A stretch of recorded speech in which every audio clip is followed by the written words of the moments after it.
हे अपराजिताचं झाड आहे।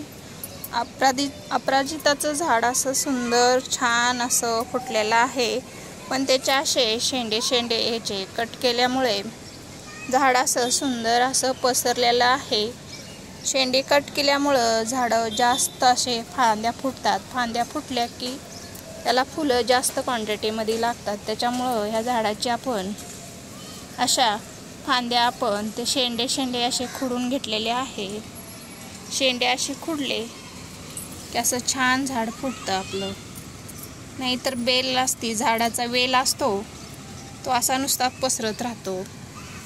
असे शेंडे खुडून घेतले मग पसरत नाही आणि एकदम झाड असं सुंदर वाढतं। त्याच्यामुळे असे झाडाचे शेंडे कट करायचे, म्हणजे आपलं झाड असं सुंदर फुटतं। फुटल्यानंतर असे छान फुलं लागतात त्याला मस्त मध्ये, भरपूर ह्याला फुलं लागतात। देवपूजासाठी यूज होतात रोज। ही कोरपड मस्त छान आपली आलेली आहे, सुंदर कोरपड हिरवीगार आहे।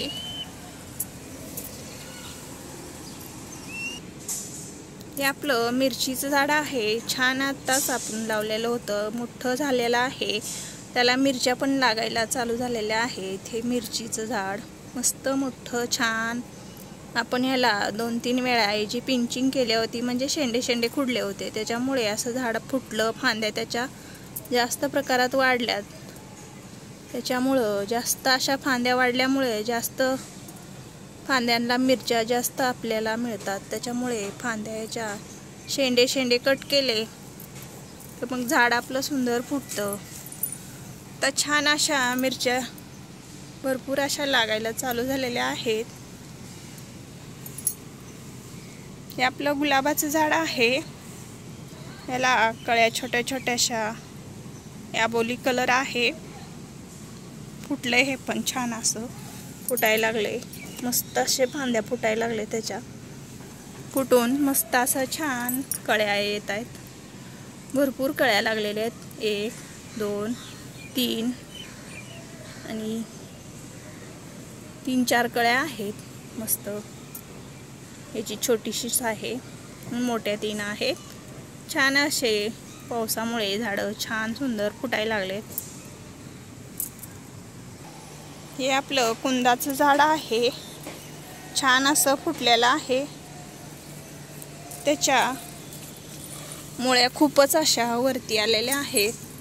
आपण असं मातीची साईडला करून याच्या अशा मुळ्या काढून घ्यायच्या आहेत। खूपच मुळ्या वरती आलेल्या आहेत। हे हाताने आपलं अशा वरच्या मुळ्या काढल्या तरी भरपूर अशा निघतायत। या अशा मुळ्या काढून घ्यायच्या।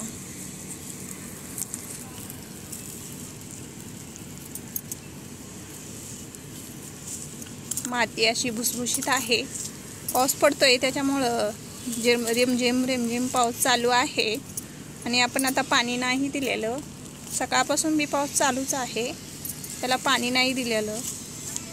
पण मी थोडंसं असं माती हे करून बघताना त्याला मुळ्या अशा वरती आलेल्या दिसल्या, त्याच्यामुळं म्हणलं आपण ह्या अशा मुळ्या याच्या काढून घ्यावा। मुंग्या पण आहेत, हाताला चावतायत मुंग्या। तर आपण ह्याची सगळ्या बाजूनी अशी माती खुरपून ह्याच्या मुळ्या अशा साईडला काढून घेऊया, म्हणजे काय होईल, झाड आपलं सुंदर असं छान फुटेल। अजून आता फुटायच लागलेलं आहे छान असं। पण याच्या अशा मुळ्या वरती आल्यामुळं आता जास्त झाडाला फुलं लागत नाही आहेत, फुटलंय भरपूर। पण हे आता मुळ्या आपण काढून घेऊन आपण ह्याला खाद देऊन घेऊया, म्हणजे छान अशा कळ्या लागतील आपल्या कुंदाच्या झाडाला। कळ्या यायला लागलेल्या आहेत, पण असे याला किडे लागायला लागले, त्याच्यावर औषध पण फवारायला लागेल आपल्याला। असे किडे लागायला लागलेत, आपण याच्या झाडाच्या मुळ्या काढून ह्याच्यावर औषध फवारून घ्यायचं आहे। मग छान आपल्या झाडाला कळ्या आणि फुलं भरपूर येते ना, असं फुटायला लागले छान झाड. मुळ्या अशा आपण हे काढून घेतलेल्या आहेत. अजून ह्याच्यामध्ये भरपूर मुळ्या आहेत, त्या पण आपण काढून घेणार आहे. आणि फुल बकेट भरल्यामुळे याची माती पण थोडीशी कमी करावं लागणार आहे.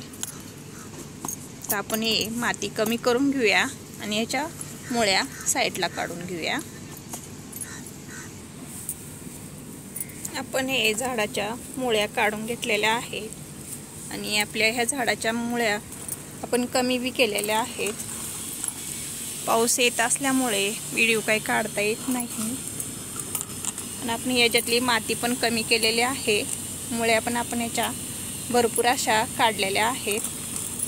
तर आपण त्याला वर्मी कंपोस्ट घालणार आहे. हे आपण वर्मी कंपोस्ट घेतलेला आहे. तर त्याला आपण वर्मी कंपोस्ट दिलेला आहे छान असं.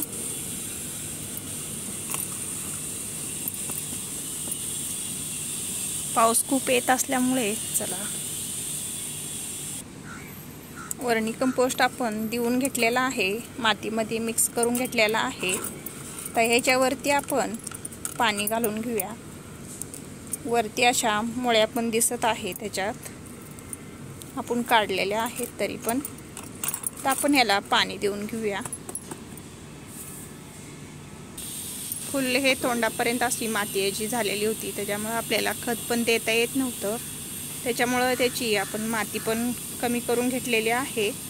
आता त्याला खत पण दिलेलं आहे आपण. तर आपण त्याला पाणी देऊन घेऊया. तर हे आपण पाणी देऊन दिलेलं आहे.